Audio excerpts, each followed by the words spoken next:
Olá, queridas alunas, queridos alunos, sejam muito bem-vindos ao nosso raio-x da banca para a prova da USP São Paulo de R+, Mastologia. Neste nosso encontro, vamos falar sobre os temas de ginecologia geral que caem na prova da USP São Paulo de R+, Masto. Pessoal, aqui nós separamos para vocês os temas mais prevalentes nas provas dos últimos anos. Nós temos aí uma metade da prova que é composta pelos temas de cirurgia geral, e a outra metade, a maioria, na verdade, que contém as questões de mastologia, que vocês revisarão em um outro encontro, e aqui vamos falar sobre os temas de ginecologia. Veja que nos últimos anos não tem caído temas de obstetrícia na prova de R+, Masto da USP São Paulo. Isso pode variar a depender da instituição que você presta para o R+, Masto. Então aqui vamos falar sobre infecção ginecológica, anticoncepção, amenorreias, incontinência urinária e alguns conceitos de cirurgia ginecológica envolvendo aí as vias minimamente invasivas. Então, preparados? Vamos lá, começando falando sobre a infecção ginecológica. Vários tópicos dentro deste conceito que caem nas provas nos últimos anos. Olha só a primeira questãozinha. O enunciado já assusta um pouco a gente por ser um pouco mais extenso, mas aqui destaquei as informações chaves para a gente chegar no gabarito. Uma paciente relativamente jovem, de 37 anos, com um corrimento que piora após a relação sexual. Já vamos entender por que essa informação ela é importante. Olha o aspecto do corrimento. Ele é branco acinzentado, bolhoso e com odor. Além disso, fez alguns exames complementares que teve o teste do KOH positivo e a microscopia aqui apresentada. O que isso significa em termos de diagnóstico? Qual que é o agente aqui envolvido? Nessa outra questão, temos a paciente também jovem, mas com uma queixa de uma úlcera na região vulvar, que é indolor. Então vamos ver que essa característica álgica das úlceras, ela é muito importante para ajudar a pensar nos diferentes diagnósticos diferenciais. E com isso pede a principal suspeita. Nessa outra questão, uma paciente com doença inflamatória pélvica, qual que é a tríade de sinais e sintomas que ela vai referir para a gente? Nessa outra questão, uma paciente com um caroço na região inguinal direita há um dia. E veja só, também notou uma pequena ferida na vulva que desapareceu sozinha, sem ter aqui contado pra gente também o tempo de evolução dessa lesão vulvar. E agora, qual que é o diagnóstico mais provável para esta condição? E nessa outra questão, sobre uma afirmação genérica, enunciado bem direta em relação às infecções sexualmente transmissíveis. Pessoal, vamos então falar sobre corrimentos vaginais, úlceras genitais e a doença inflamatória pélvica aguda. Aqui eu trago que vocês devem levar para a prova de vocês as 3 principais causas de corrimentos vaginais. Vamos falar da candidíase. A paciente com candidíase, ela vai se queixar de um corrimento esbranquiçado, sem o odor, com bastante sintomas irritativos ali associados, uma disúria importante, um prurido vulvar, um desconforto dessa região genital muito importante. Olha só, a piora dos sintomas, ela acontece antes da menstruação.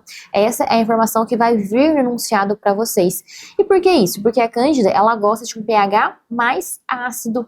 Nós temos que o pH vaginal, ele é fisiologicamente ácido. Aqui a candidíase, ela vai manter e realmente persistir nesse pH vaginal mais ácido, menor do que 4,5.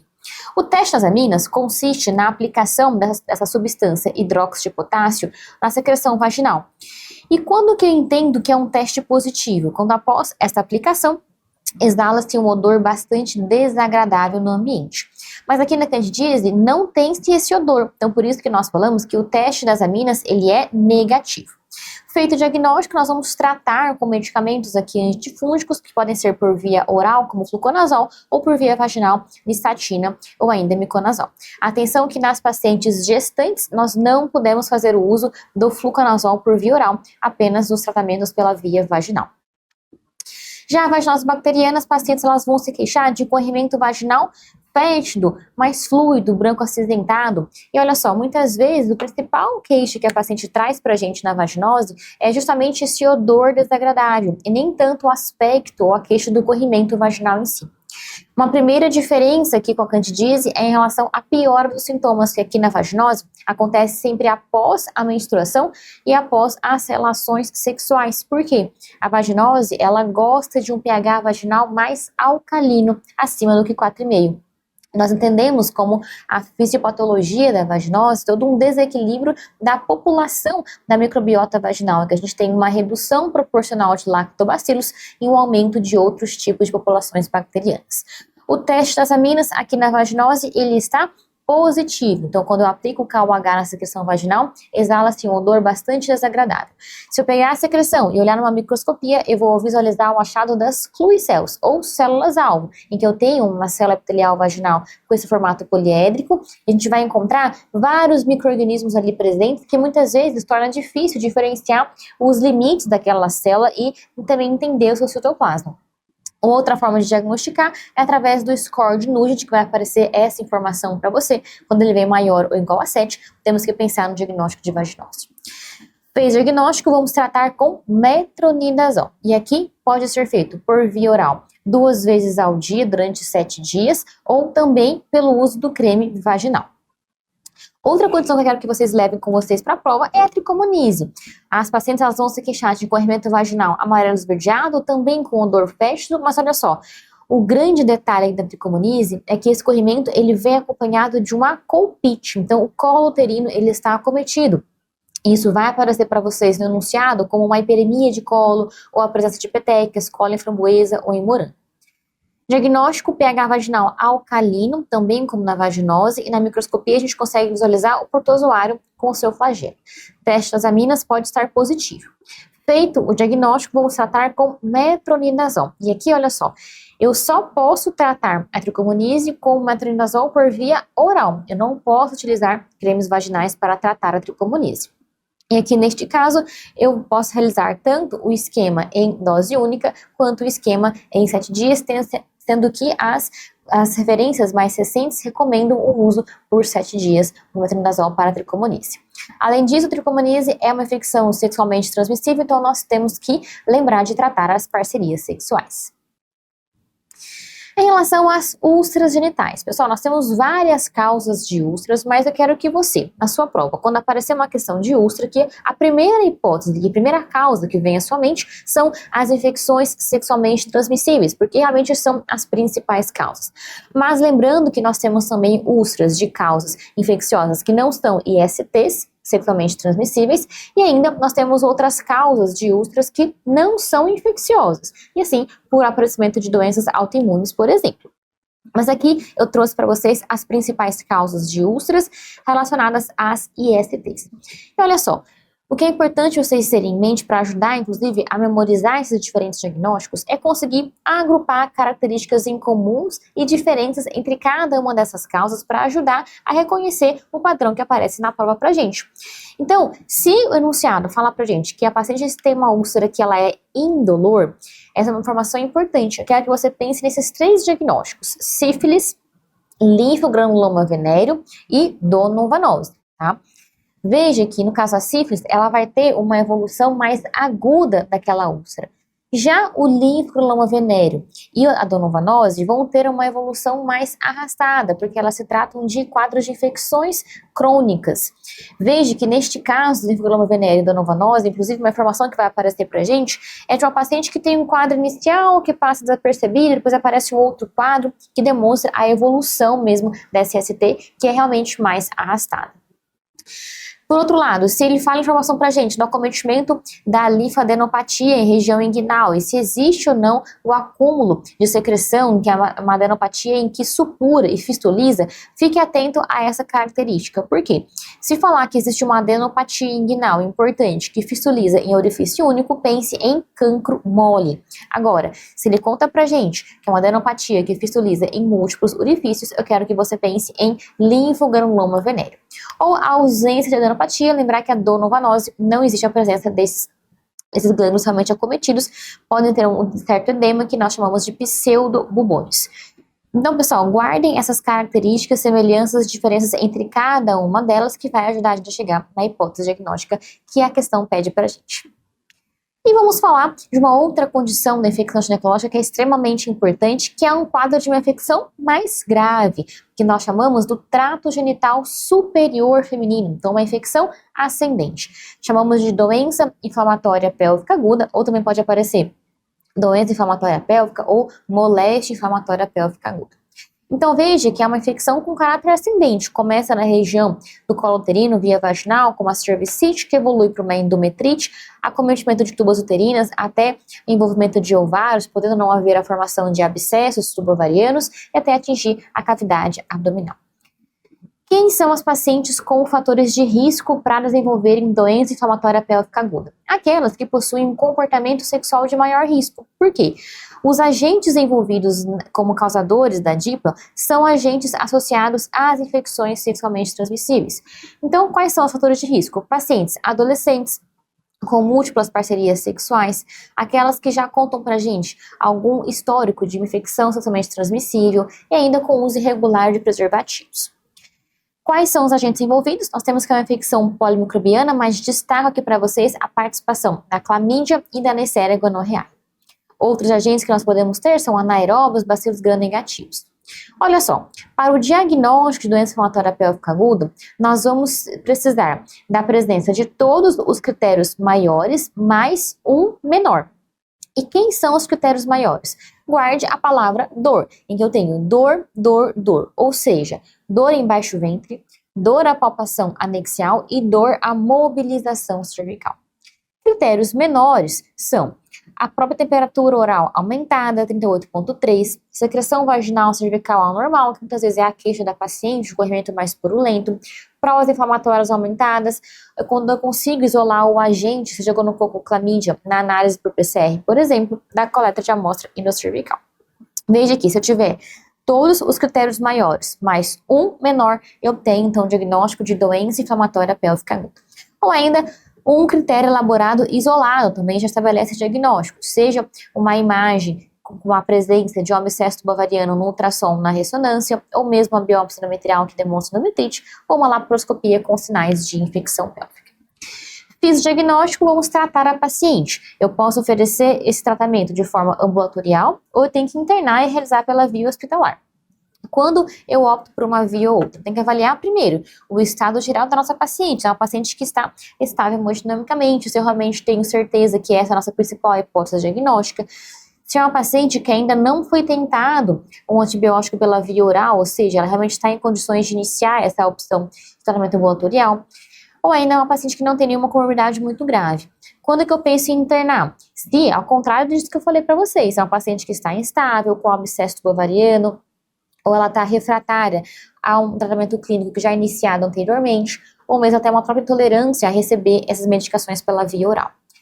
Se eu internar a paciente, eu vou realizar antibiótica terapia endovenosa com ceftriaxone e metronidazol associada à doxiciclina pela via oral.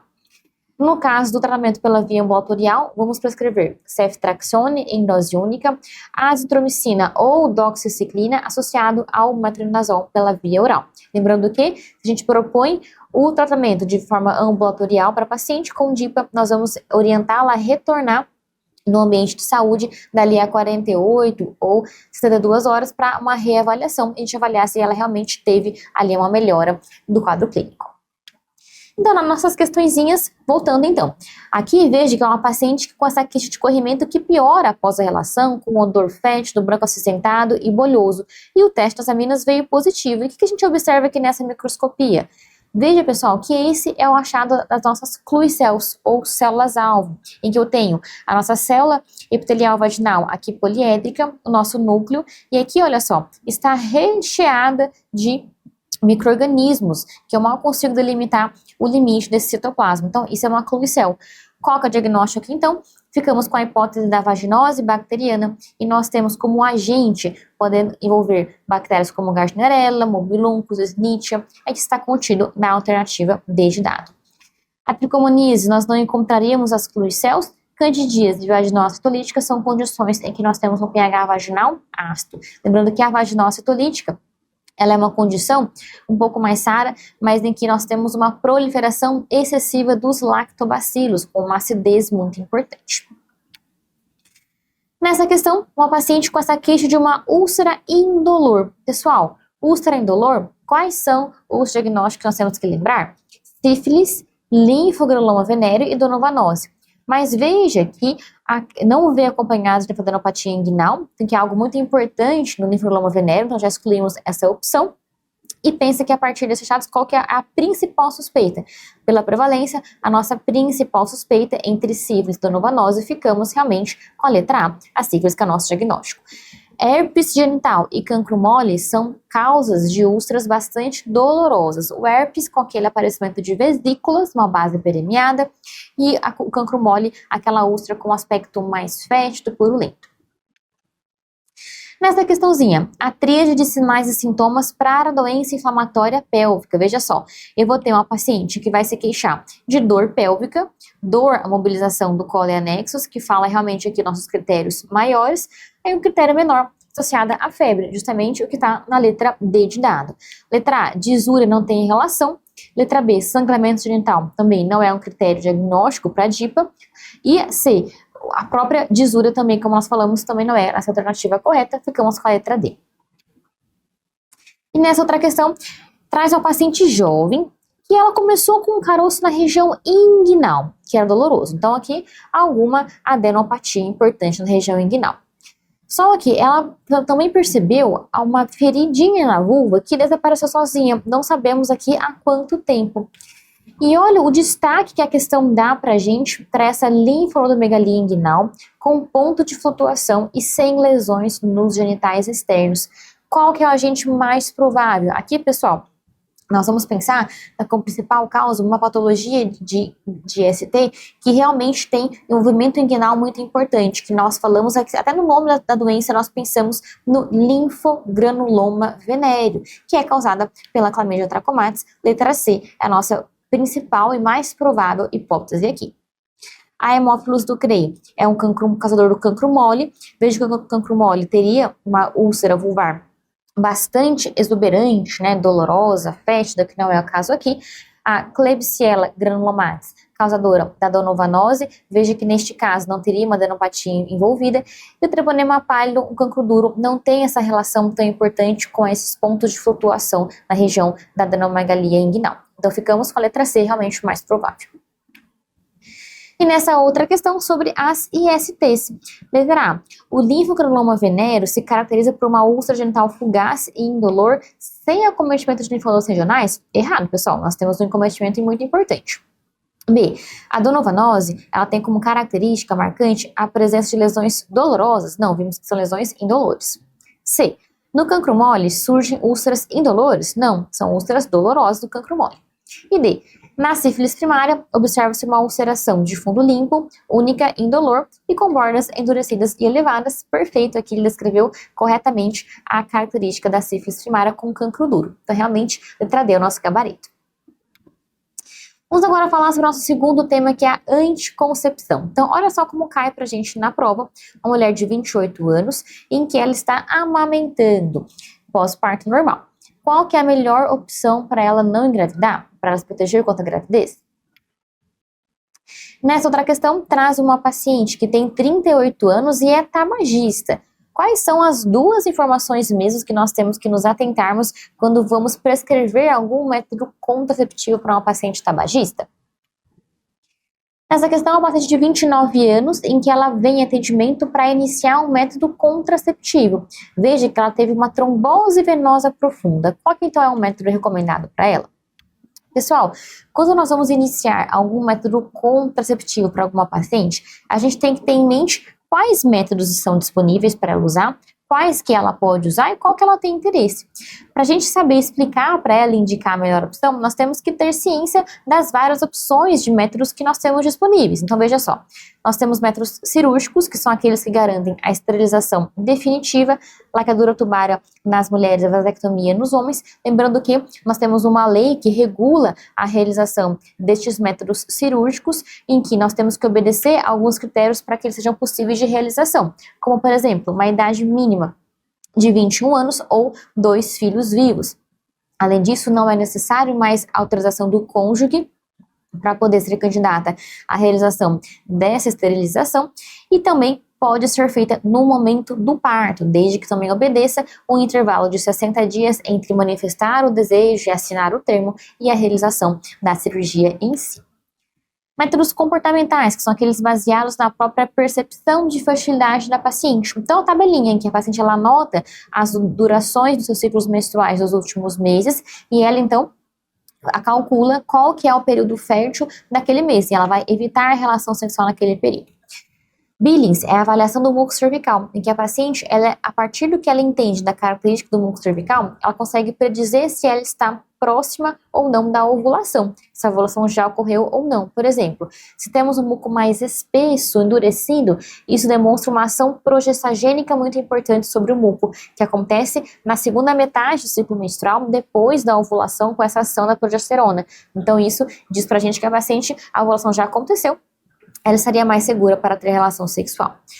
Temperatura basal, em que ela afere todos os dias a sua temperatura corpórea pela manhã, quando ela observa um aumento de temperatura de 0,3 a 0,5 graus Celsius, isso pode predizer a ocorrência de ovulação, ou mesmo coito interrompido. Temos ainda os dispositivos intrauterinos, sejam aqueles não hormonais, como com cobre, cobre-prata, ou hormonal, com levonorgestrel, que é um progestagênio. Métodos hormonais, aqueles que contêm apenas progestagênio, o próprio DIU, como nós falamos, mas também o implante com etonogestrel, ou mesmo pílulas orais ou os injetáveis trimestrais. E os métodos combinados são aqueles que contêm estrogênio e progestagênio. Temos as pílulas orais, os injetáveis mensais, os adesivos transdérmicos e os anéis vaginais. E métodos de barreira, barreira mecânica como preservativos, diafragma, barreira química como os espermicidas. Pessoal, antes da gente então, uma vez conhecendo todos estes métodos, antes de a gente explicar para a paciente, faz parte da consulta, a gente entender como avaliar a eficácia, ou seja, a capacidade daquele método de proteger contra uma gestação não planejada. Para isso, nós utilizamos o índice de Peer, em que nós vamos calcular para cada tipo de método contraceptivo o número de gestantes que aconteceram em 12 meses, em 100 mulheres que usaram aquele método, dividido pelo número total de meses em que ficaram expostas a uma gestação. Veja que no numerador dessa divisão, nós temos o número de gestações, ou seja, o número de vezes em que aquele método falhou. Então, por isso, entenda-se, quanto maior o índice de Peer, maior o índice de falha daquele método, ele falha mais vezes. Em relação aos critérios de elegibilidade, eles foram criados pela Organização Mundial da Saúde e são 4 categorias, de 1, 2, 3 e 4. Em que eles avaliaram para cada método contraceptivo, considerando cada comorbidade ou situação clínica que a paciente apresenta, se aquele método ele é ou não bem indicado para ela. Então, quando ele coloca que um método ele é categoria 1, ele pode ser utilizado em quaisquer circunstâncias. Categoria 2, nós temos que existem alguns malefícios, mas mesmo assim o uso é liberado porque os benefícios de uso daquele método, eles são maiores que os possíveis malefícios. Categoria 3, nós não recomendamos o uso do método, a não ser que realmente não tem outra opção para o paciente, não tem outras opções mais adequadas. Categoria 4, é aqueles com contraindicação absoluta ao uso daquele método naquelas condições. E o que as provas gostam de cobrar da gente é justamente as situações em que existem essas contraindicações absolutas de uso, categoria 4, dos métodos considerados combinados, que são aqueles que contêm estrogênio e progestagênio. Inclusive, essa tabela foi retirada super recente para vocês, desde o protocolo de 2025 que a Febraso publicou pra gente. Então, olha só, o que a Febraso coloca como contraindicações absolutas a qualquer método com estrogênio. Por exemplo, história pessoal de algum evento tromboembólico ou trombofilia conhecida, enxaqueca com aura, ou ainda uma paciente com hipertensão crônica descompensada. Olha só, tabagista com uma carga tabágica muito importante, idade superior a 35 anos. Então, visto isso, vamos voltar para as questõezinhas. Uma mulher de 28 anos, em que está amamentando, qual que é a melhor alternativa aqui para ela, então, de forma contraceptiva? Veja o que a AMS coloca para a gente no seu manual.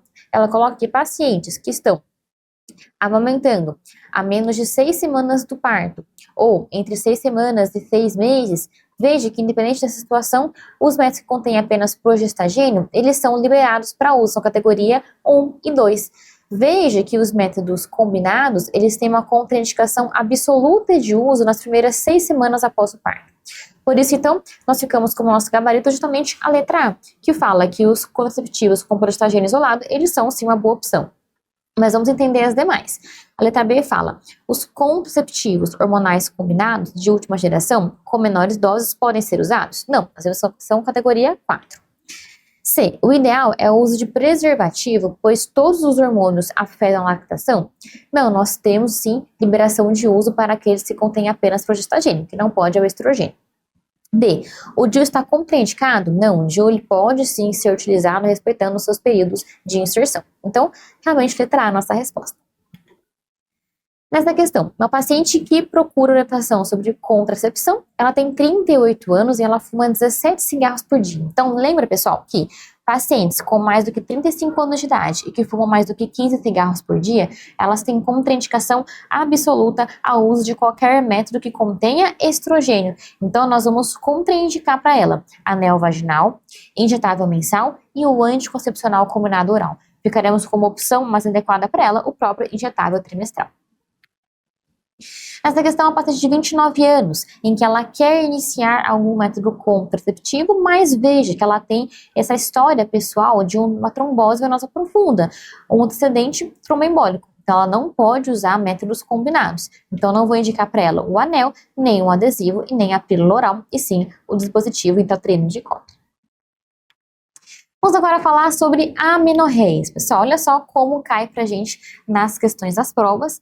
Aqui tem uma paciente de 17 anos de idade que nunca menstruou e ela tem aqui todos os caracteres sexuais secundários presentes e normais. Ela foi investigar com o exame de imagem que traz pra gente, né, esta imagem, a ressonância magnética.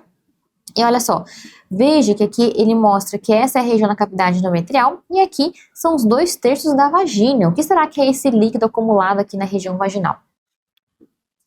Nessa outra questão, uma mulher de 19 anos que também nunca menstruou, que tem um cariótipo 46XY. O que será que isso pode ser e qual que é, diante da hipótese mais provável, a conduta mais recomendada?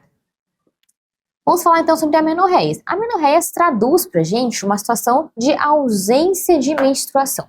Nem toda ausência de menstruação merece ser investigada, porque temos algumas causas fisiológicas em que pode acontecer, como a própria gestação, a fase do período do pós-parto, da amamentação, ou mesmo o período da pós-menopausa.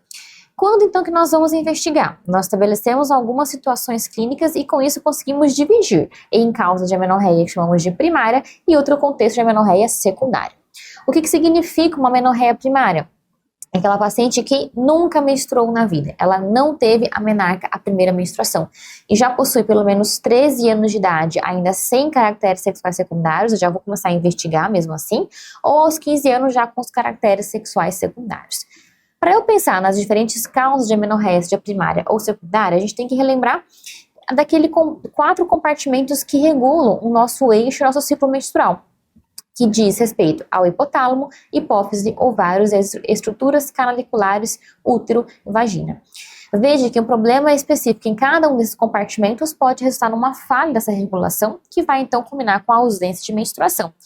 No hipotálamo, temos a liberação pulsátil do GNRH, que atua sobre a hipófise anterior, a adenohipófise, determinando a produção de FSH e LH, que são as nossas gonadotrofinas, que vão atuar sobre os ovários, as gônadas, estimulando a produção hormonal ovariana dos esteroides sexuais, que por sua vez vão influenciar nos caracteres sexuais secundários, além de promover modificações ali endometriais, intrauterinas nas regiões canaliculares. Quais são as principais causas de amenorreia? Eu posso estar diante de problemas gonadais, de problemas canaliculares, como as genesias mullerianas, e de deficiências hormonais, por exemplo.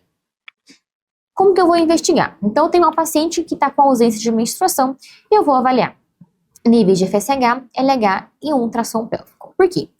Se com ultrassom eu avaliei que a paciente ela tem útero, a sua dosagem hormonal FSH e LH veio normal, e é uma paciente que tem todo o seu desenvolvimento sexual secundário presente, ela tem mamas e pelos, pessoal, até aqui não parece que realmente está tudo funcionando adequadamente para essa paciente, mas por que será que mesmo assim ela não menstrua?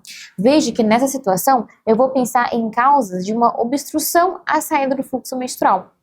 Tudo está funcionando perfeitamente, só que a paciente até chega a formar uma menstruação, mas essa menstruação ela não consegue se exteriorizar e causar o sangramento porque tem essa obstrução à saída desse fluxo.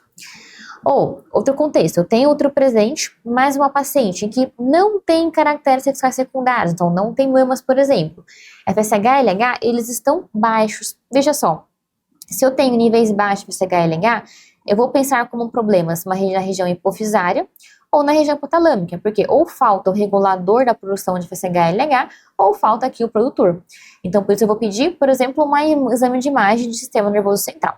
Agora, se o útero está presente, não tem caracteres sexuais secundários, mas o FSH e LH eles estão elevados, eu não penso em problemas centrais, porque a sua produção está sendo e acontecendo de forma presente.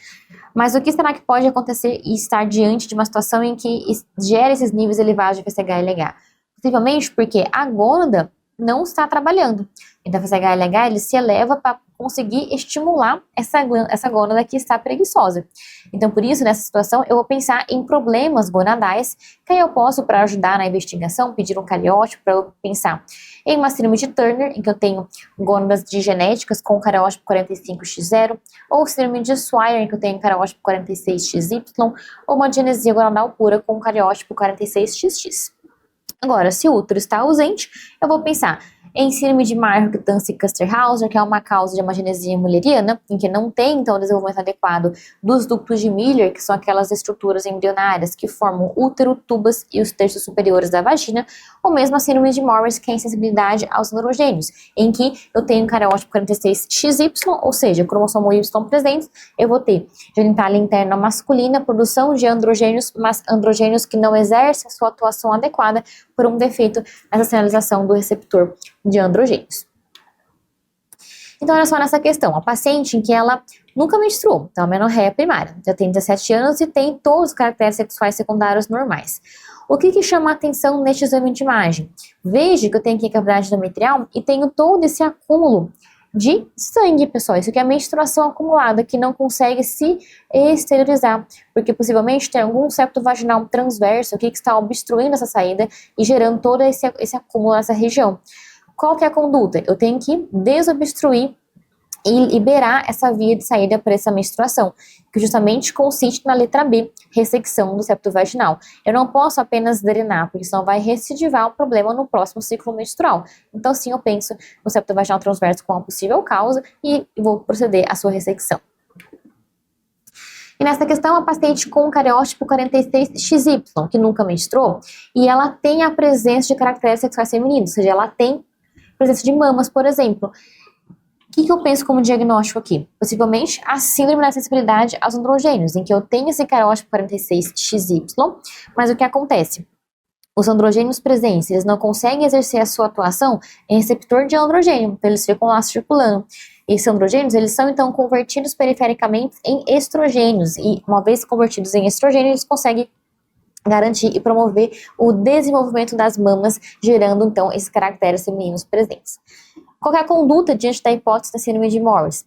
Nós temos que realizar nas pacientes a gonadectomia, porque a persistência dessas gônadas, que realmente não exercem sua função de forma adequada também, nós aumentem muito o risco de malignização, que elas ficam numa localização também anômala. Por isso, a conduta é a realização da gonadectomia bilateral e nós vamos realizar terapia hormonal para essas pacientes.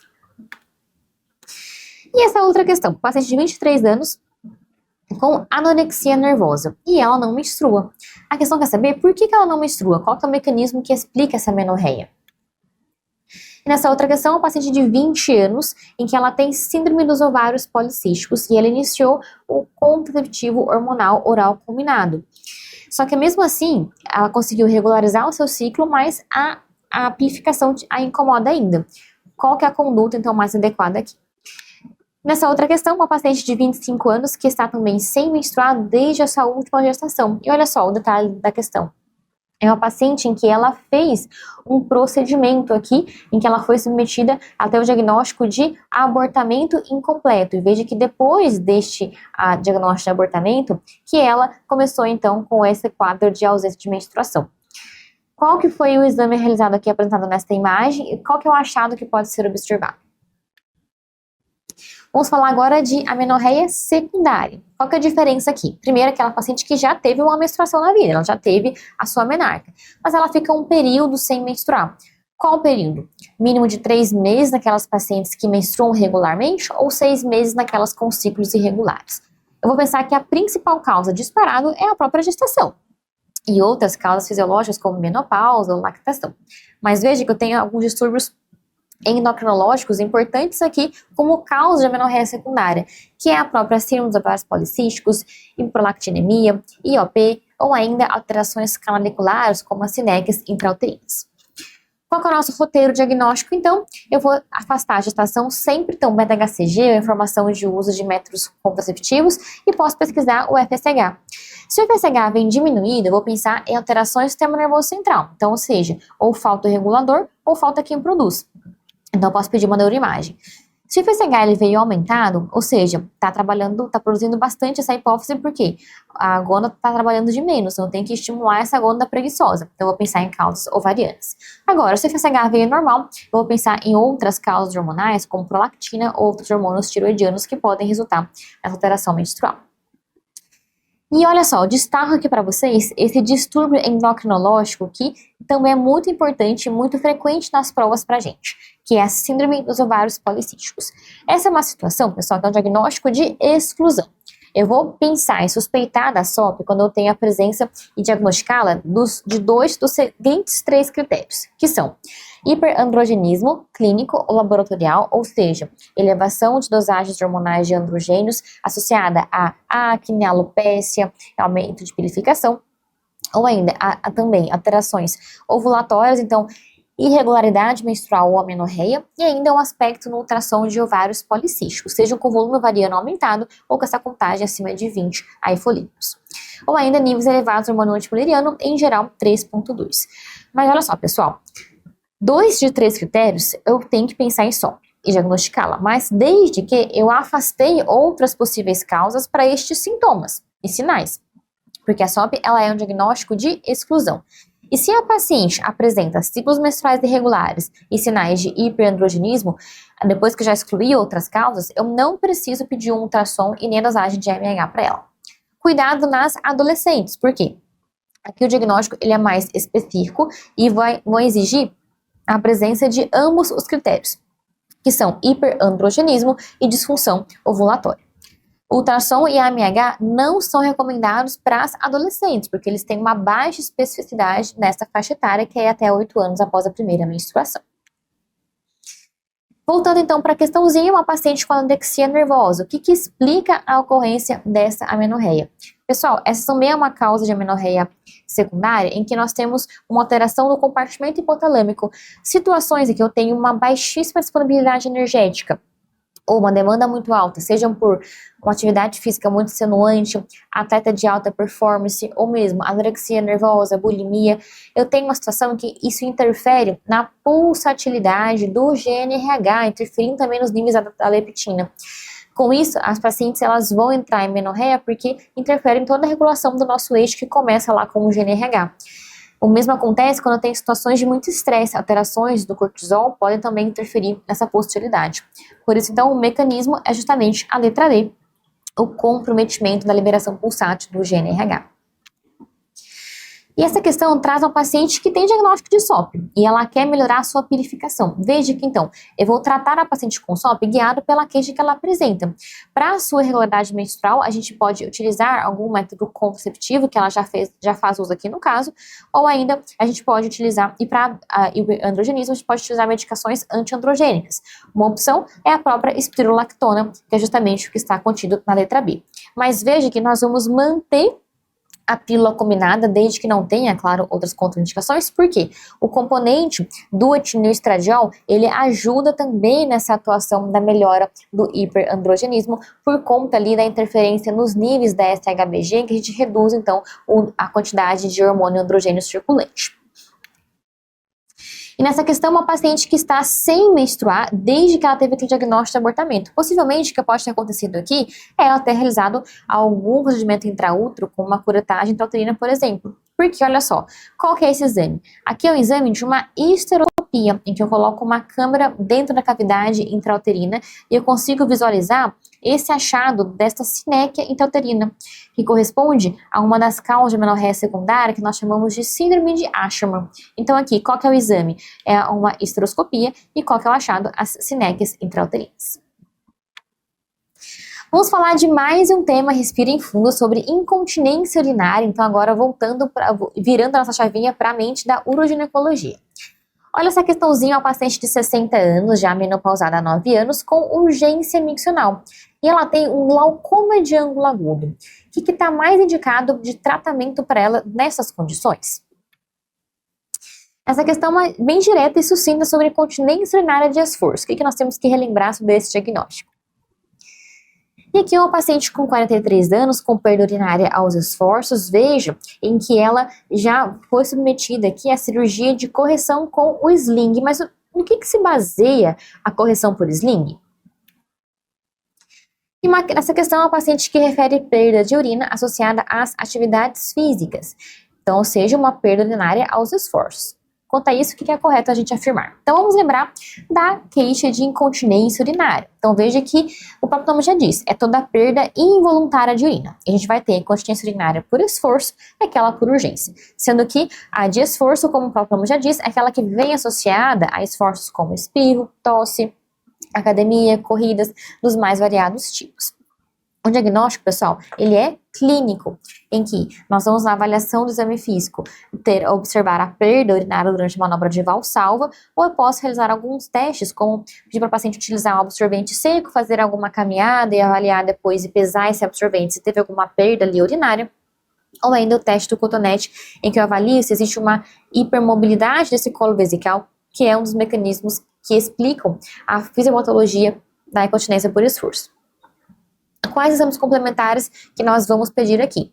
Sempre, pessoal, vamos excluir uma infecção urinária, porque esta é uma situação que é mais prevalente e importante e que pode confundir com os sintomas da incontinência. Então, eu vou pedir uma urina 1 e uma urocultura.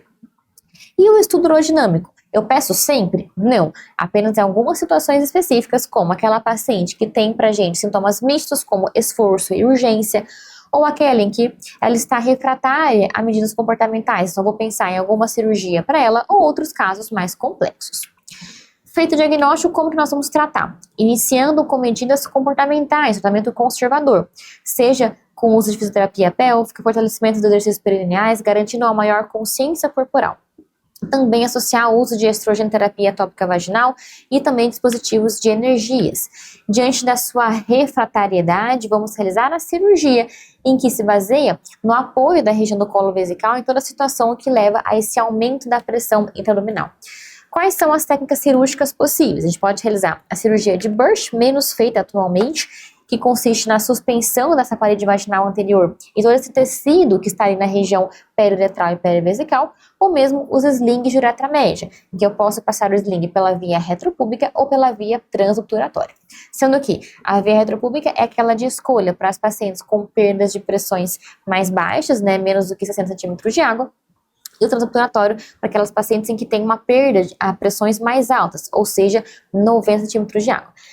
Esses valores de pressão, pessoal, nós só conseguimos obter durante a realização do estudo urodinâmico, em que a paciente ela está lá com as sondinhas vesicais e na posição retal, e a gente pede para ela fazer força, a gente consegue entender qual que é essa pressão que a bexiga é submetida diante dessa força que a paciente faça, e caso houve perda urinária com essa força, a gente avalia qual pressão que ocorreu essa perda. Se é uma perda com a pressão muito baixa, que é este valor abaixo de 60, então nós pensamos em causas mais graves para a incontinência, possivelmente associadas a um defeito ali intrínseco do esfíncter uretral. Agora, se é uma perda urinária, uma pressão mais alta, eu penso em outros mecanismos como uma hipermobilidade do colo vesical da região uretral. E incontinência urinária de urgência é aquela paciente que tem a perda urinária, mas associada ao sintoma de urgência. O que é um sintoma de urgência? É aquela paciente que a partir do momento em que ela pensa em urinar, ela não consegue chegar a tempo no banheiro e ela acaba perdendo a urina. O diagnóstico, ele é clínico. Também pode vir acompanhado de perda urinária no período noturno, com a noctúria, ou mesmo aumento muito importante da frequência miccional. Sempre lembrar de excluir infecção do trato urinário. Fiz o diagnóstico, eu posso iniciar o tratamento, sempre começando com medidas comportamentais, como, por exemplo, hábitos miccionais adequados e a fisioterapia pélvica. Diante da sua refrariedade, a gente vai partir então para tratamento medicamentoso. E aqui o uso de medicamentos anticolinérgicos ou agonistas beta-3 adrenérgicos. Por quê? O músculo detrusor da bexiga, ele tem dois tipos principais de receptores, que são receptores colinérgicos do tipo M3 e receptores adrenérgicos. Veja que na bexiga, a ação colinérgica através do sistema nervoso parasimpático vai promover a contração vesical. Então, se eu tenho uma incontinência por urgência, um dos mecanismos que explica isso é uma bexiga que ela está hiperativa, que ela contrai bastante. Então, quando eu uso um anticolinérgico, a ideia é atuar relaxando mais essa bexiga, inibindo a ação da acetilcolina. Por outro lado, nos receptores adrenérgicos na bexiga, eles vão promover esse relaxamento vesical e a contração do esfíncter. Então, com isso, se eu uso um agonista adrenérgico, eu consigo manter essa bexiga mais relaxada e aliviar os sintomas. Só que atenção às contraindicações de uso a estes medicamentos, sendo que destaco para vocês em relação aos anticolinérgicos, pacientes com glaucomas têm contraindicação de uso, especificamente as glaucomas de ângulo fechado e arritmias. Então, olha só, essa paciente em que tem 60 anos e ela tem esse glaucoma, então a gente não vai pensar para ela com a medicação anticolinérgica. Veja que eu tenho que sempre solicitar para as pacientes em que eu, antes de iniciar um tratamento anticolinérgico, uma avaliação oftalmológica para avaliar o seu risco de fechamento angular agudo, que é a situação de um glaucoma. Então, diante disso, eu não vou pensar como um anticolinérgico para ela. Eu fico com o uso dos adrenérgicos. E qual adrenérgico eu tenho que utilizar mesmo? São aqueles que são agonistas. Por isso, letra C é a nossa resposta. Nessa questão, vamos ver as alternativas. Letra A. O sling, ele é o tratamento recomendado para a maior parte da incontinência de esforço. Por não provocar retenção, veja só, pessoal, o sling, ele é sim bastante utilizado, mas uma das complicações é justamente a retenção urinária. Quando aquela faixa do sling, ela fica muito apertada. Então, dificulta esvaziar a bexiga. Então, está errado. B. O treinamento muscular do assoalho pélvico está indicado apenas nos casos de graus severos? Não. Nós sempre vamos indicar o treinamento muscular e fortalecimento associado. C. O estudo urodinâmico, ele é sempre obrigatório? Não, apenas em casos especiais. E D. A idade, a obesidade, a tosse crônica podem ser consideradas fatores de risco para o desenvolvimento da incontinência de esforço. Sim, todas as situações em que aumentam a pressão intraabdominal. Letra D é a nossa resposta. E nessa questão, uma paciente em que ela tenha perda por esforço, ela fez o sling, no que se baseia? Por que o sling realmente dá certo, né, e é utilizado como tratamento? Porque, pessoal, ele passa pela região suburetral. Ele reforça o papel que equivale ao do ligamento suburetral, garantindo esse apoio a essa região. Então, justamente, o mecanismo de correção que o sling propõe é justamente a letra A, o apoio suburetral. Ele não vai atuar em reconstrução da face endopélvica ou correção da cistocele quando a face é vésico-vaginal. Isso são outros tipos de cirurgias para correções, por exemplo, de situações de prolapsos. E nem atuar na elevação da bexiga. Então, a letra A, apoio suburetral. E nessa questão, o que a gente pode afirmar em relação à perda de urina? Letra A. Trata-se de uma incontinência por urgência, uma paciente que tem perda associada às atividades físicas? Não, é por esforço. B. Seu tratamento só é possível por cirurgia? Não, a gente pode tentar medidas comportamentais. C. A opção fisioterápica prevê uma reeducação do assoalho pélvico frente ao aumento da pressão intraabdominal. Perfeito, pessoal. Essa é a nossa resposta. E D. As cirurgias retropúbicas nestas situações têm mostrado baixo resultado de sucesso? Não. Os sling têm alta chance de sucesso pela via retropúbica transobturatória. Então, está errado. Letra C é a nossa resposta. E por fim, pessoal, respirem fundo. Vamos falar sobre alguns conceitos importantes de cirurgia ginecológica. Olha só. Nessa questãozinha, uma paciente com indicação de laparoscopia, mas ela teve uma manipulação ali prévia na região da cicatriz umbilical. Diante disso, esse risco mais importante na primeira punção, qual que é a outra alternativa para a realização dessa primeira punção da região umbilical, por exemplo? Eu vou escolher esse mesmo local ou eu posso ter uma outra posição de realizar a punção? E nessa outra questão, também o paciente que vai ser submetida a uma esterectomia laparoscópica, onde eu vou colocar o trocáter de 5 milímetros. E essa questão, uma paciente que ficou durante a cirurgia na posição de litotomia e evoluiu com parestesia na face anterior da coxa. Qual nervo que pode ter sofrido algum dano nessa cirurgia? Será que foi decorrente deste posicionamento?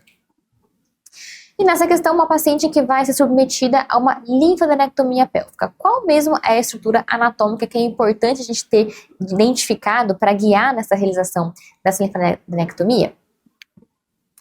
Vamos então aqui revisar primeiro o conceito, os espaços retroperitoneais laterais. Pessoal, quem são os espaços retroperitoneais da pelve como um todo? São espaços avasculares que são importantes por serem utilizados de referência anatômica em cirurgias, seja para condições benignas como endometriose ou condições malignas como doenças aí neoplásicas.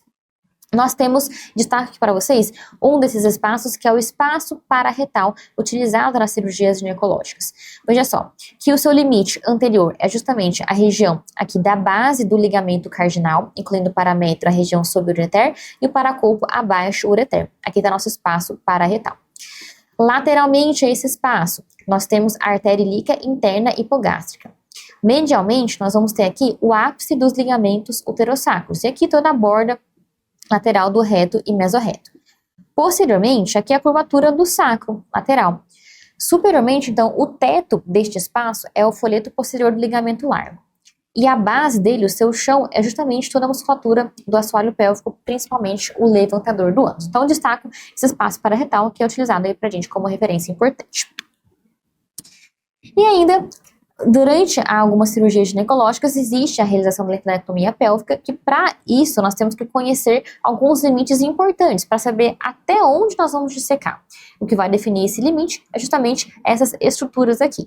Anteriormente, temos a veia circunflexa, que é uma veia que cruza a superfície anterior da artéria ilíaca externa antes de entrar na veia ilíaca externa. Posteriormente, temos a região aqui da bifurcação dos vasos ilíacos. Lateralmente, temos os vasos ilíacos externos. E medialmente, olha só, desse limite aqui, toda essa região que eu vou realizar a dissecção de linfonodos, está o nosso ureter.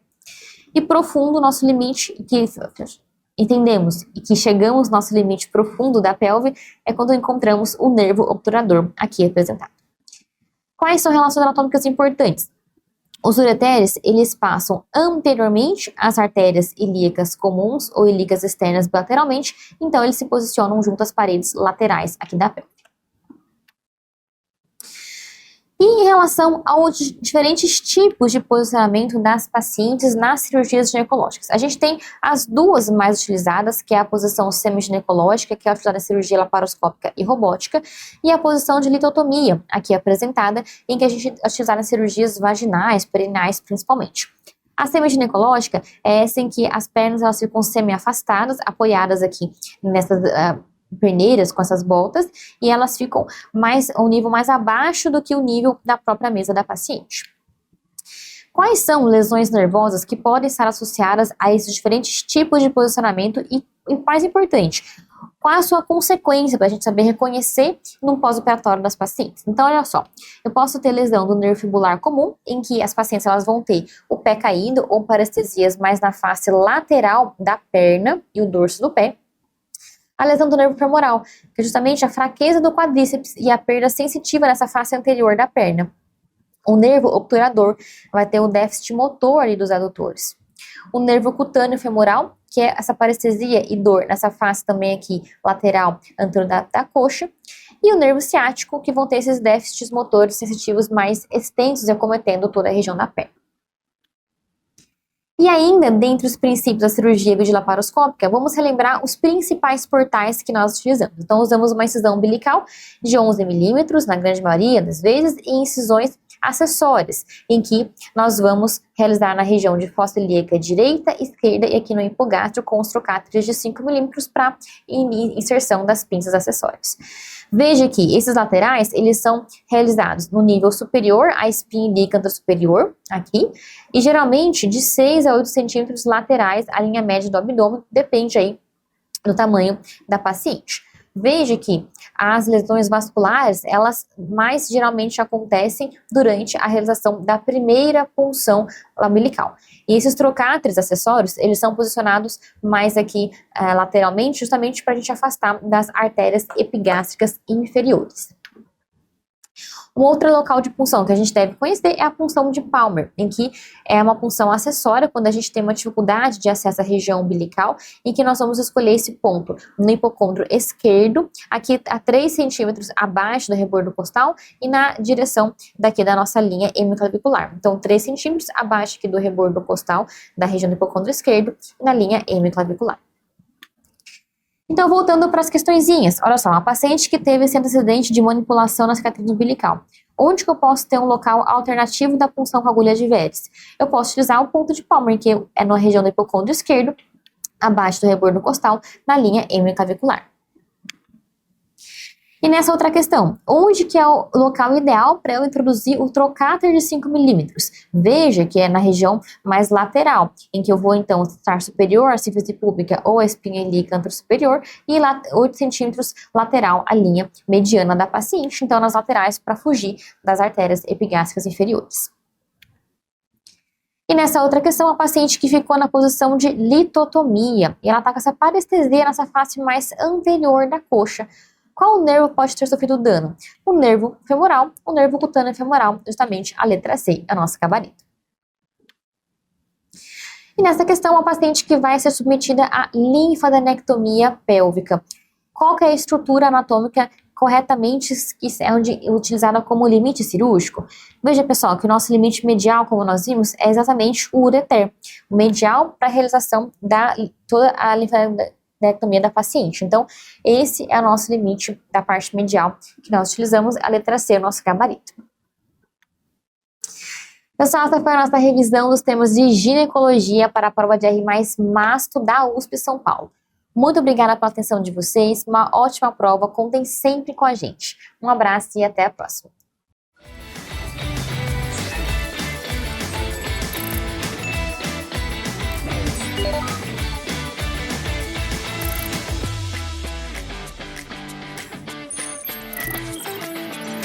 Fala pessoal, tudo bem?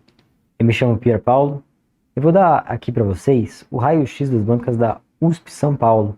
Então, uma prova bastante, mantendo sempre o mesmo estilo, o mesmo formato nos últimos anos. Quero trazer para vocês vários temas para a prova, porque cai muito, né? A gente tem as 20 questões específicas de masto no final da prova de vocês, mas muitas vezes dentro da própria parte de ginecologia você encontra ainda mais questão de mastologia.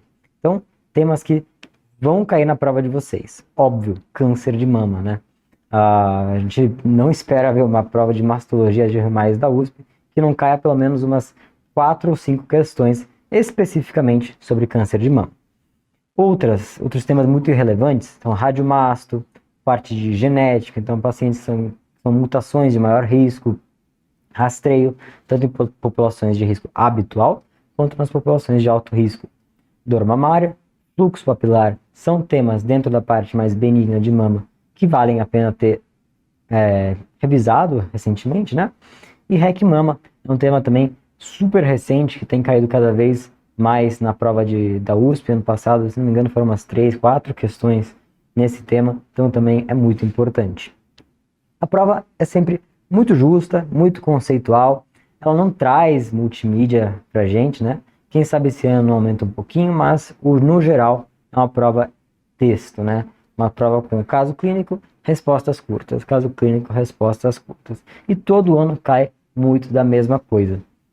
Vamos dar uma olhadinha aqui no tema de câncer de mama primeiro de tudo, que é importante vocês saberem. Os tipos de câncer de mama, a classificação funcional, por assim dizer, o que faz diferença pra gente no tratamento, é saber o tipo imunohistoquímico, né?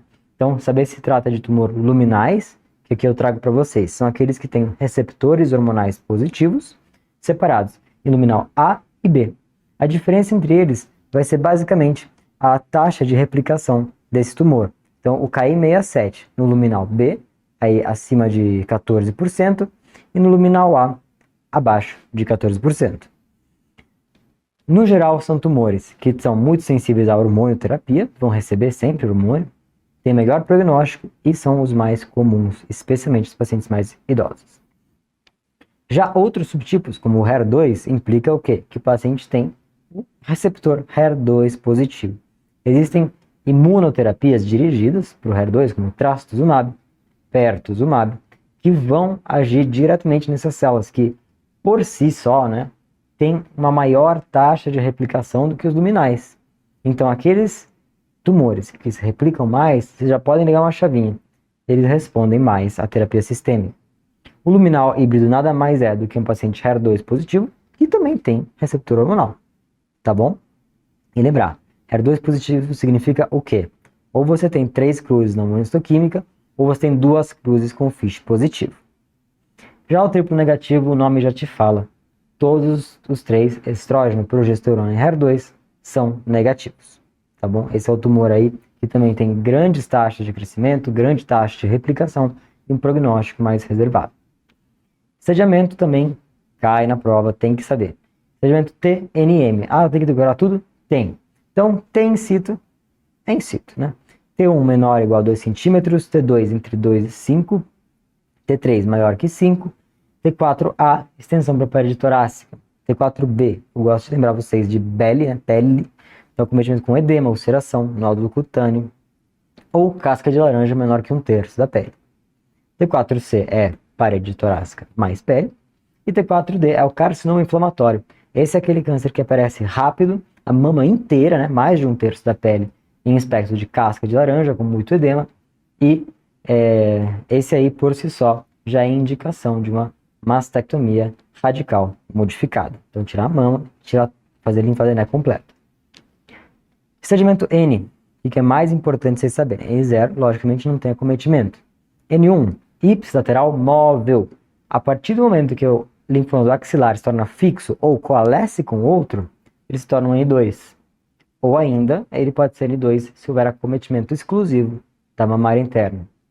N3 vai ser a combinação da axilar com a mamária interna ou ainda de linfonodos supra- e infraclaviculares.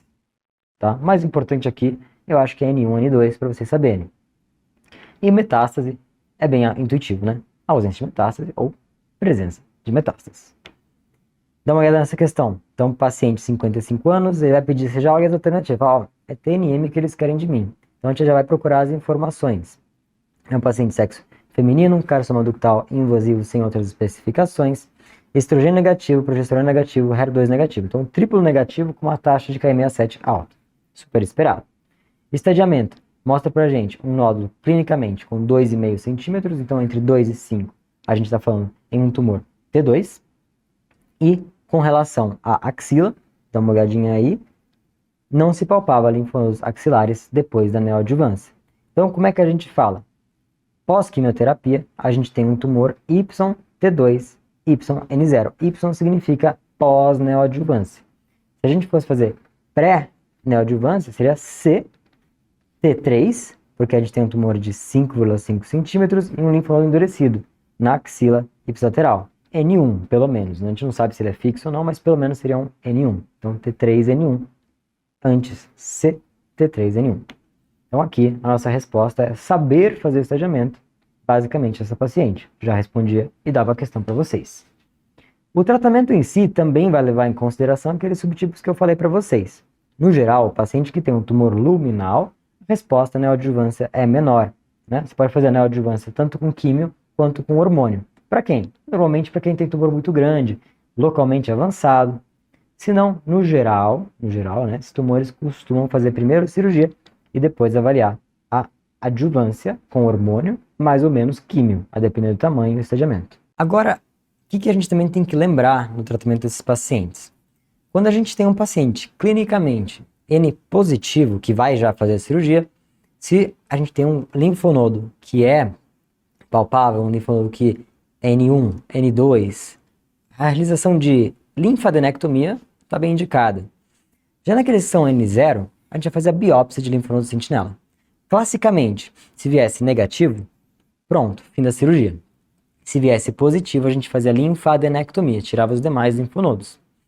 Estudo com Amaros, Z0011, né? trazem para a gente aí a possibilidade de parar a cirurgia por aí. Ou seja, aqueles pacientes T1, T2, que clinicamente eram N0, mas veio o biópsia de linfonodo sentinela positivo, poderiam tratar a axila de outra forma que não a linfadenectomia. E pensaram em falar o quê? Fazer a radioterapia da axila. Então, formas diferentes de tratar essas pacientes. Mais recentemente, a gente tem alguns estudos que até permitem omitir biópsia de linfonodo sentinela em certas pacientes com tumores luminais, acima de 50 anos, T1, T2, N0.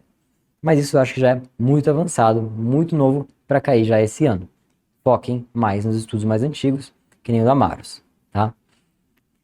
HER2 positivo, como que eu gosto de separar o tratamento? Os tumores mais do bem, né, os menos piores, abaixo de 2 centímetros, N0. Esses daí a gente vai operar direto. Se realmente se confirmava que era aquilo lá, era mais tranquilo, a gente faz o quê? Quimioterapia só com Taxol e depois termina trastuzumab 1 ano. Já aqueles que surpreenderam a gente achava que era menor que 2 centímetros, achava que era N0, mas veio mais do que isso, então, já no de baixo, a gente vai fazer quimio completo, então, ACTH com trastuzumab também, até 1 ano. Aí você adiciona o pertuzumab, caso seja doença linfonodal positiva, tá bom? Basta vocês saberem que a gente vai fazer o trasto para pacientes HER2 positivos, isso já coloca vocês bem na frente de muita gente. Ainda, agora, os tumores HER2 que são mais do mal, então acima de 2 centímetros ou N+. Dá uma olhada naquele esquema. Quimioterapia neo agora, que era uma neoadjuvância com químio, então ACT, trastuzumab e mais ou menos perto. É o mesmo esquema lá de baixo, é o mesmo esquema. Então a gente vai, em vez de colocar isso como adjuvância, neo, permitir uma cirurgia conservadora. E alguns pacientes, por vezes, atingem resposta patológica completa. Quem conseguir isso, perfeito. Vai fazer o trastuzumab até 1 ano. E quem não, vai trocar de classe de inibidor de HER2 para TDM1.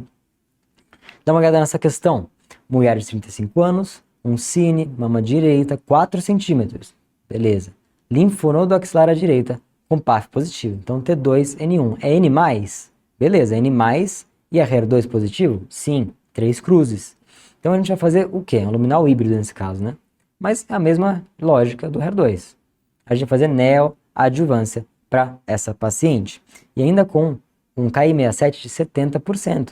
Dá uma olhada, é um KI67 muito alto, é uma célula que prolifera muito. Então se a gente agir com quimioterapia sistêmica ou imunoterapia, muitas das células estão lá com aquele DNA aberto, pronto para ser o quê? Destruído pela quimioterapia. Então tem uma ótima resposta, inclusive em alguns casos chegam a resposta patológica completa, ou seja, some o tumor, tá?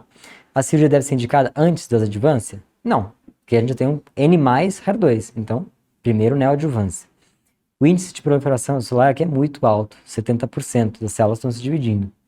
E por fim, trata-se de uma neoplasia com alto percentual de positividade de receptores hormonais, inicialmente com Tamox, seguido de anastrozol. Aí já inventou muita coisa. Lógico, hormonioterapia para essa paciente vai ser interessante. Pré-menopausa, tamoxifeno é uma boa ideia. Mas esse é o quê? Adjuvante, tá?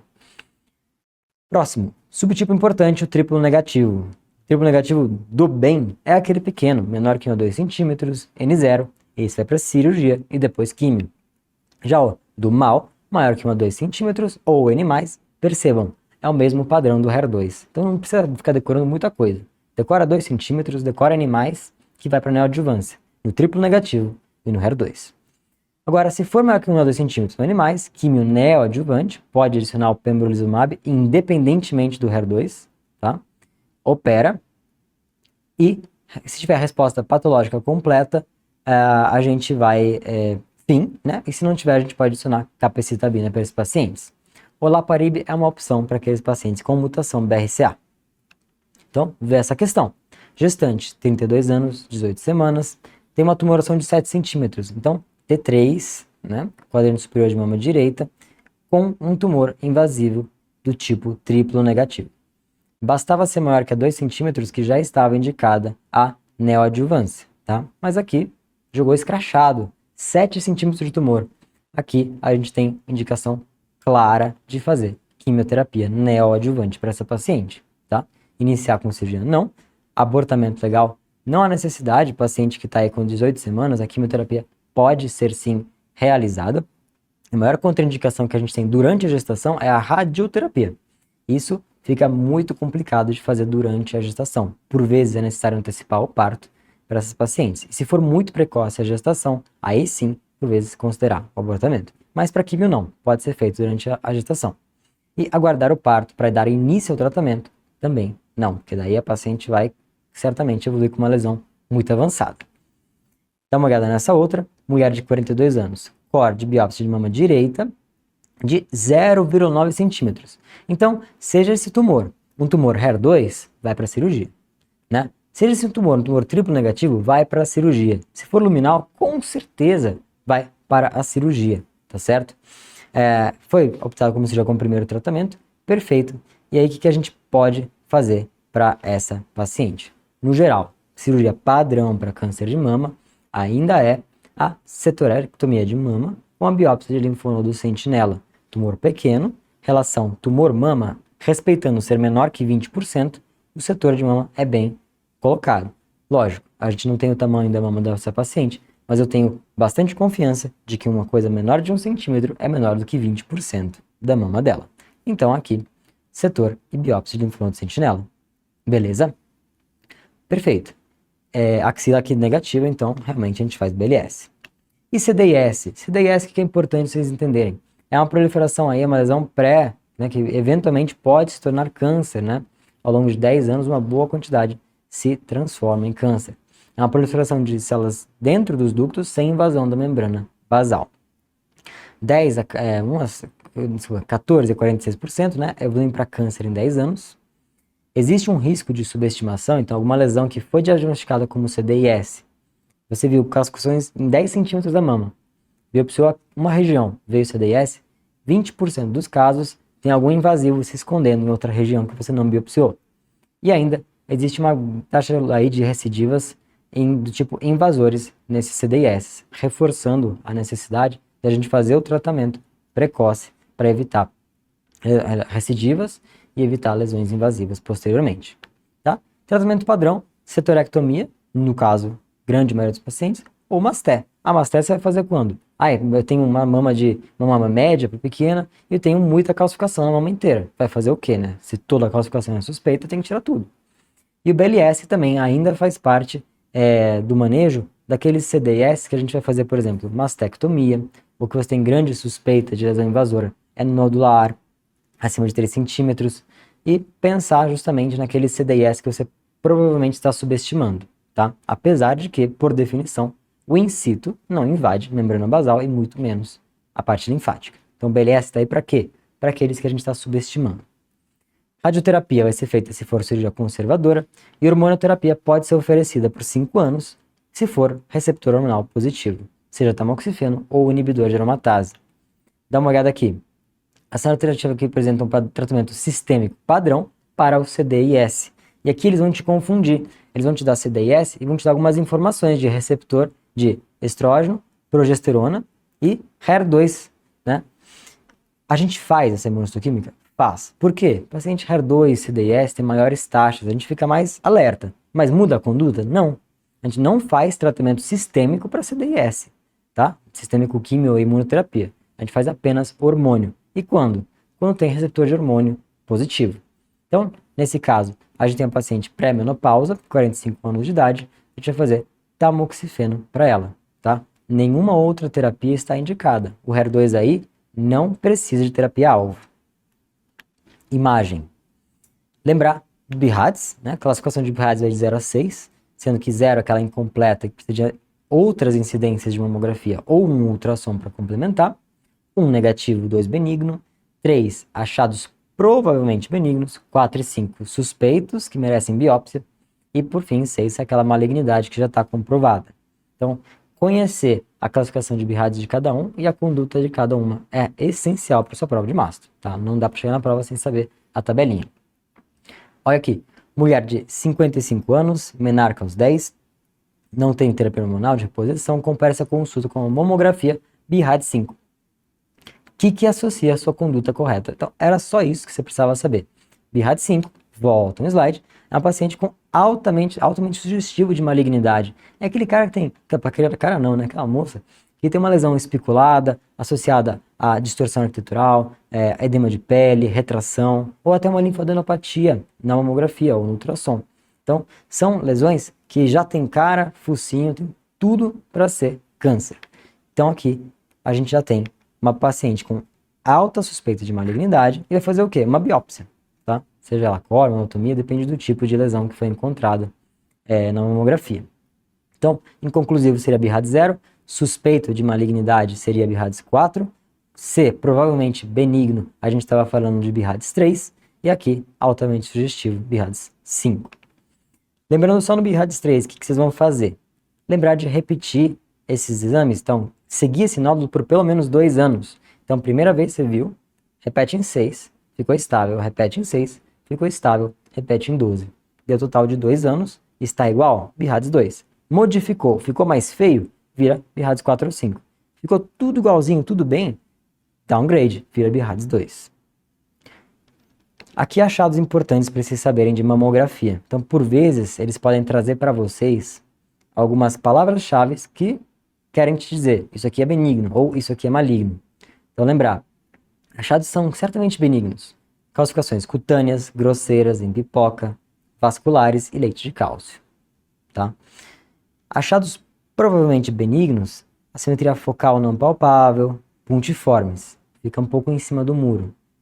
E aquelas suspeitas são aquelas amorfas, heterogêneas grosseiras, pleomórficas, finas, né? Lineares finas, assimetria nova em desenvolvimento, distorção de arquitetura também nova, sem cirurgia prévia, tudo isso é suspeito. Lê alguma dessas coisas, é hora de biopsiar. Já o BIRADS 5 é mais escrachado, né? Um nódulo especulado, nódulo com microcalcificação pleomórfica no meio, tá? Então isso já traz muito mais preocupação com relação à malignidade. Outras coisas que no ultrassom são características benignas. Oval, circunscrito, paralelo à pele, sem fluxo ao Doppler. Leu isso, tá tranquilo.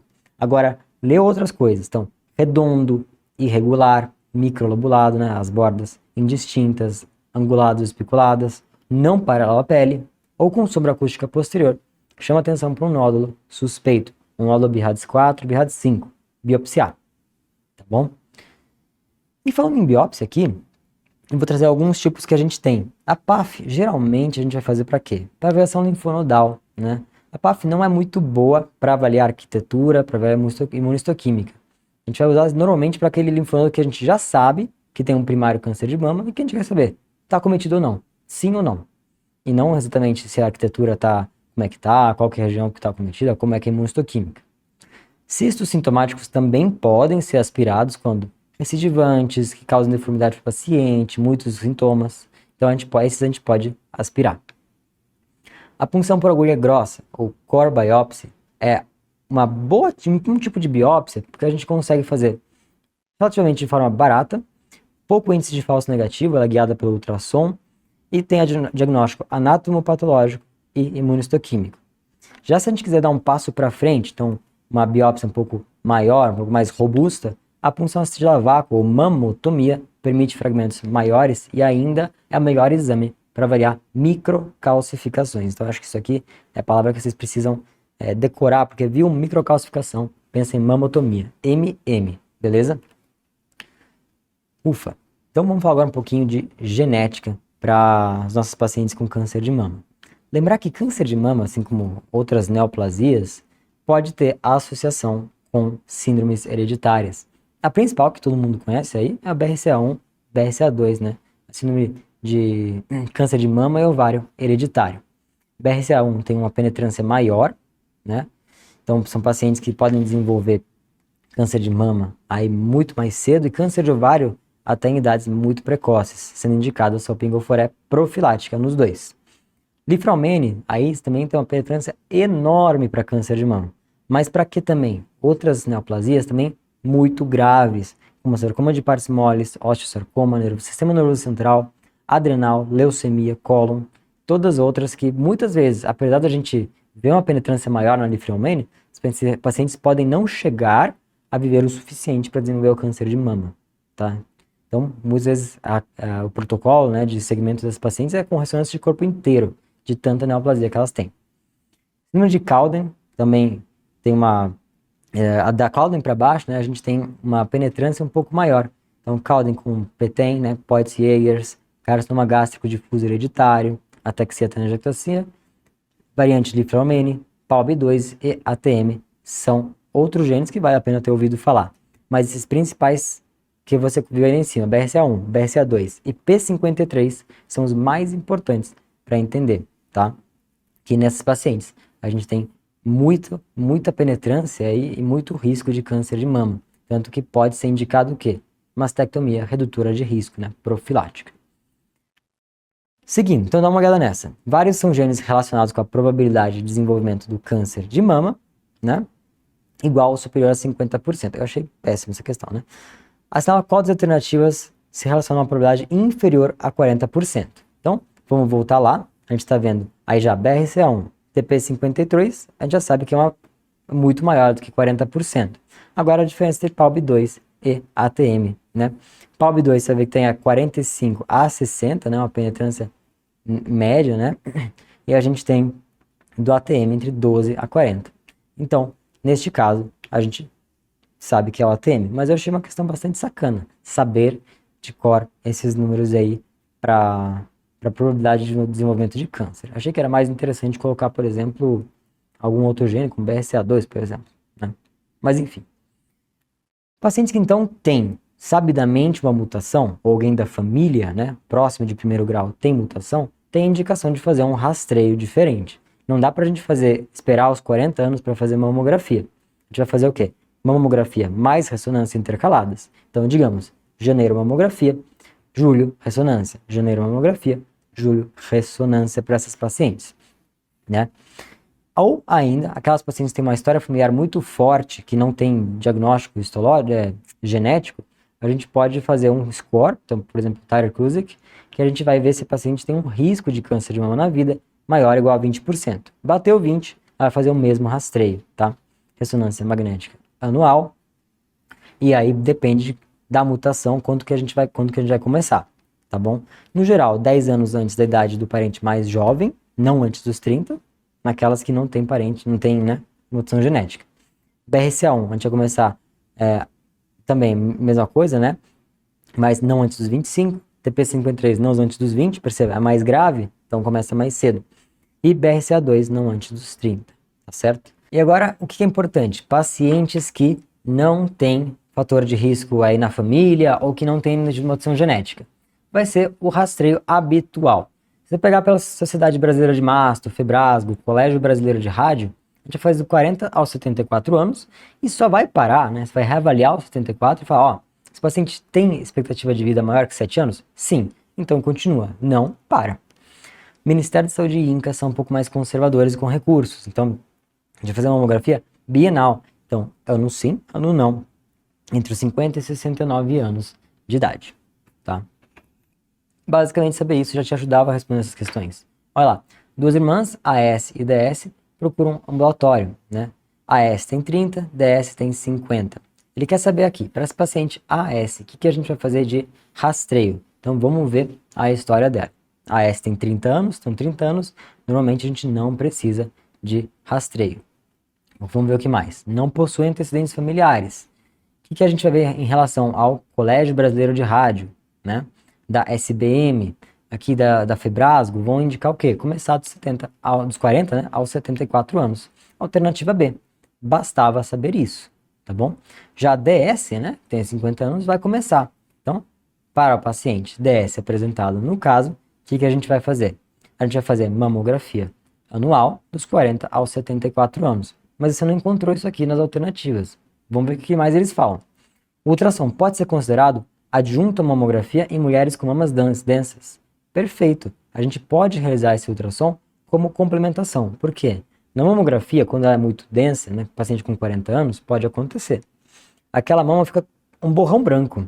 Você não consegue identificar muito bem nódulos, assimetria, nada que seja muito palpável. Então, por vezes, o ultrassom nessas pacientes que têm indicação de rastreio, mas a mama é muito densa, fazer o ultrassom é uma boa ideia, tá? Se você não fizer ultrassom, a ressonância também pode ser realizada. Só que como a ressonância é mais custosa, costuma fazer o ultrassom. Perfeito. Né? Rastreamento bianual Não é conforme essas sociedades. Rastreamento anual com ressonância em paciente de baixo risco? Não.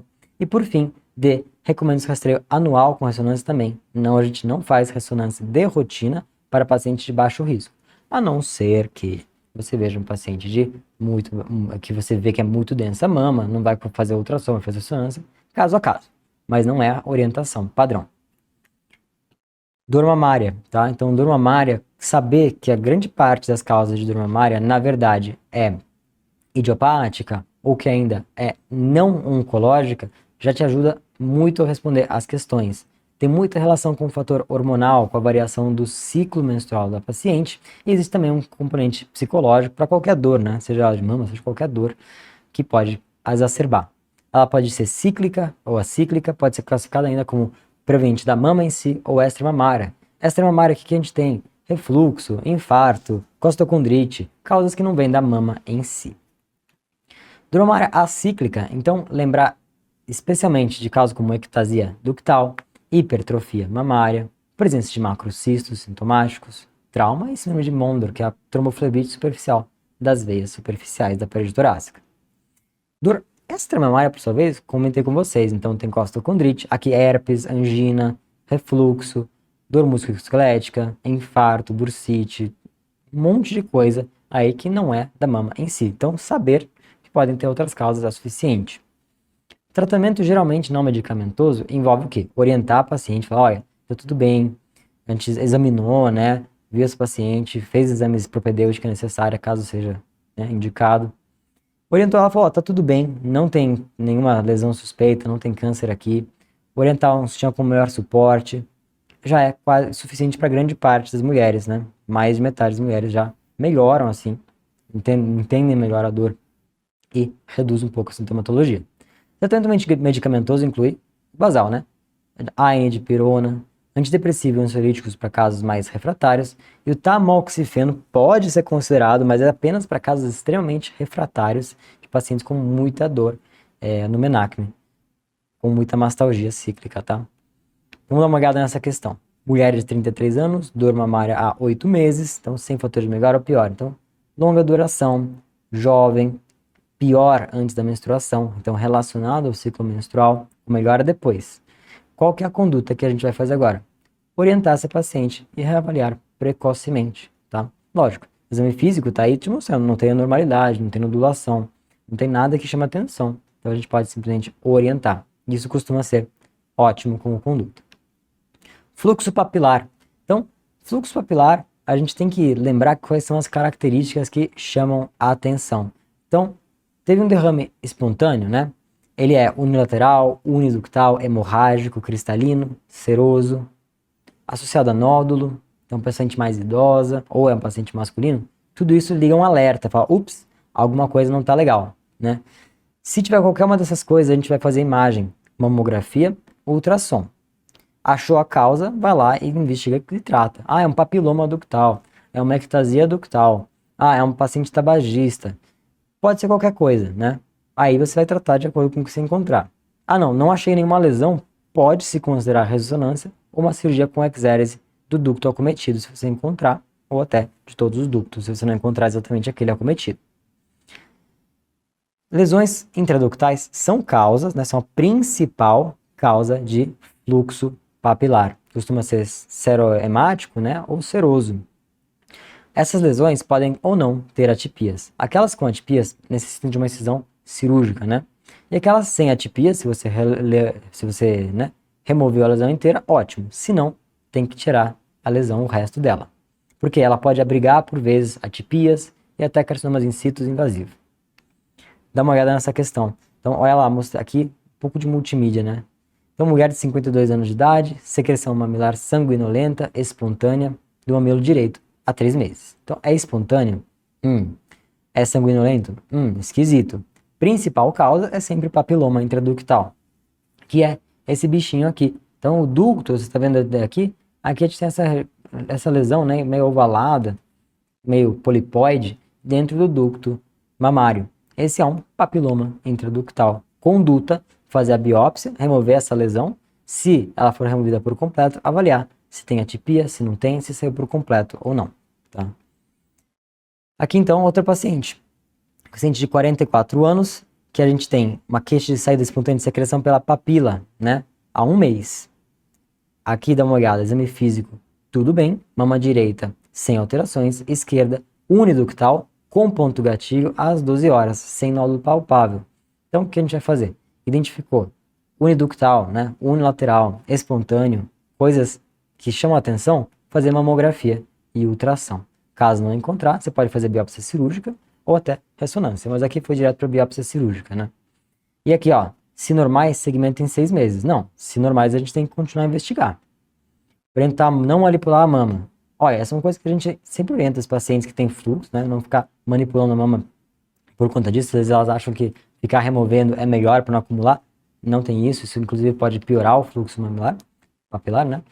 Mamografia normal, ultrassom com lesão intraductal de 1,9 centímetros, com biópsia de papiloma benigno, segmento clínico em 6 meses. Então, esse é um papiloma muito grande. É um papiloma que não sai só na biópsia. Precisa o quê? Tirar com cirurgia. Tá bom? Então, mais ou menos isso. Papilomas grandes, remover. Se não consegue remover com biópsia, ou seja, acima de 1,5 centímetros, tem que fazer cirurgia. E por fim, oncoplástica, né? REC mama. O que a gente tem muito, né, da parte da assistência aqui da MASTO, da USP, em relação à oncoplástica? É aqueles procedimentos, como especialmente de mamoplastia, round block, que vocês viram caíram no ano passado, né? Round block nada mais é do que a gente fazer o acesso da mama periareolar. A gente vai manter o pedículo profundo, a gente vai desepidermizar ao entorno. Isso vai servir para quê? Para aquela mama que não precisa remontar. A ideia é que aquela mama que você precisa desmontar porque está muito ptótica, está muito caída, você precisa fazer uma mamoplastia, tá? Seja com pedículo supermedial, enfim, superlateral. A gente precisa fazer dessa forma, porque senão o que acontece? Você vai só fechar o round block e não vai dar aquela projeção necessária para a mama. Então, para quem? Mamas pequenas, médias, sem ptose, tá? Pequenas ressecções. Então, a gente vai fazer isso porque às vezes a gente tem 2 tumores, a gente consegue fazer um round block, pegar os 2, tá? Então, essa é uma ótima opção. Então, em relação à cirurgia oncológica, né? Oncoplástica, técnicas periorolares, como o round block, são bem empregadas para mamas de média, grande volumes com ptose grande? Incorreto. As taxas de recorrência locais são maiores em cirurgia conservadora? Também não. Porque se fosse assim, a gente não faria cirurgia conservadora, né? E muito menos com cirurgia oncoplástica. Primeira coisa que a gente quer fazer é livrar a paciente do câncer. Então, cirurgia oncoplástica é igualmente eficiente às cirurgias não oncoplásticas. C. Ressecção de até 10% do tecido mamário em quadrantes mediais pode gerar resultado estético favorável. Então, quando a gente tem um paciente que a gente quer fazer cirurgia conservadora, lembrem da máxima. Relação tumor-mama. Relação tumor-mama menor do que 20%, a setorectomia, cirurgias conservadoras, podem ser consideradas e o resultado estético pode ser bom. Lógico, tem vezes que pode também não ser, mas no geral são bem adequados. Então, alternativa C. Ressecções de 12% ou mais podem gerar resultados estéticos desfavoráveis? Cara, essa alternativa dá vontade de marcar, porque tudo pode, né? Tudo pode. Você pode se você tirar o negócio errado, do lugar errado, pode. Mas lembrem da máxima, 20% é o corte, tá? Porque daí eles vão trazer alternativas assim para confundir.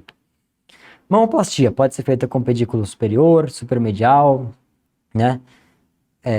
Tem várias possibilidades, mas lembra que, normalmente, quando você tem um pedículo, ou seja, quando a gente tem uma região que nutre a mama, né, uma região preservada da mama que está nutrindo o mamilo, a gente não pode rachá-lo no meio. Então, o seu pedículo nunca pode ser no mesmo lugar do tumor. Então, se o seu pedículo é superior, ou seja, se você vai manter intacta a parte superior da mama, não adianta ter um tumor lá no meio, tá? Então, basicamente, é isso que você precisa que vocês saibam em relação aos usos de pedículos, né? Então, pedículo superior é para quem? Tumor embaixo. O pedículo superomedial é para tumor aonde? Que não esteja na parte superomedial. E aí você consegue fazer uma mamoplastia, desmontar tudo. Tipo, mamas com muita ptose, mamas grandes, você consegue reduzir e ainda fazer uma bela projeção. Pedículo inferior também, você não vai fazer para quem? Para quem tem tumor na região inferior, tá? É meio besta, né? A hora que você fala, putz, é verdade. E aí você consegue já resolver bastante coisa. Então aqui, ó, pedículo inferior, quadrante superior, superlateral, é bem colocado, né? Um dos lugares mais comuns de tumor de mama é o superlateral. Então, esse daqui é muito importante para essas pacientes. Então, dá uma olhada como caiu ano passado. Paciente com mama média para grande, ptose grau 3. Então, ó, ptose grau 3, round block não serve. Vai ter que fazer uma mamoplastia. Agora, de onde? Tumor de 5 centímetros na junção dos quadrantes superiores. Então, não pode ser superior. Se é alguma coisa de pedículo inferior, tá? Então, basicamente, só saber isso, você já matava a questão, tá bom? Olha, essa foi a minha revisão. Agradeço a todo mundo que está aí. Essa eu faço no começo da residência de Master, eu e meus colegas. Agradeço a todos que assistiram. Gostaria que todos vocês passassem na prova para estar aí junto no ano que vem. Mas quem já chegou até aqui nessa aula enorme, eu sempre faço os raios-x mais longos. Eu fiz com carinho. Eu fiz de um jeito para vocês conseguirem o maior número de assuntos possíveis e conseguirem fazer essa prova de uma forma bem tranquila, tá? Vá com calma, faça o que você já está acostumado a fazer, você é aluno Medcofer, vai ser uma prova excelente no dia e a gente se vê ano que vem.